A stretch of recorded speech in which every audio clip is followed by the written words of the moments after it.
Managing contracts. The common problems I've seen in existing contracts when they're underway, most of them have got something to do with payment. Somebody's not getting paid, and that's when they complain.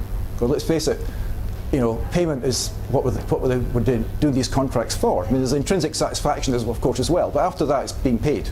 But in actual fact, I find that although payment looks to be the problem, what usually is involved there is the other party, the one who's not paying, doesn't think he or she is getting what they asked for. There's a perception difference. There's a difference in what people have entered into the contract thinking they were going to get. And that's the most common cause when someone says, that's not what I asked for, that's not what we agreed, I'm not paying you. So, how to avoid that? I think the most important thing you can do to avoid that is making sure that at the point where you're entering into a contract, you have the last word, and you send out an order confirmation or a confirming letter or something which actually details exactly what's going to be done, what's been agreed, when's it going to be done by, all the details, picking up all the discussions that have taken place up to that point, all the emails, and actually capturing the final picture that you start off on the right foot on. And that can avoid a lot of the confusion that happens later on.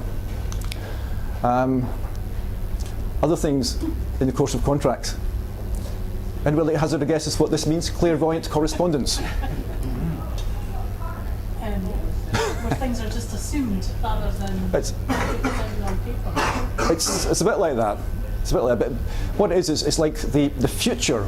Think of it as the future of your email, the future life, or the future meaning and usefulness of an email that you do.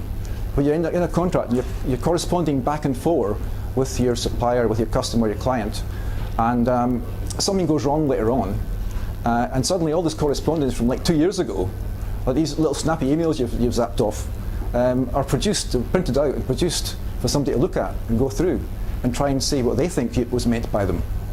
So just bear in mind whenever you put anything in writing, whether it be letter, email, whatever, that it could have a life of its own in the future. And you could get some judge sitting at this sort of quirky little email, and it's quite embarrassing. I've seen it. So that's what I mean by clairvoyant correspondence. Just think about the commercial aspects and possibilities when you're writing anything.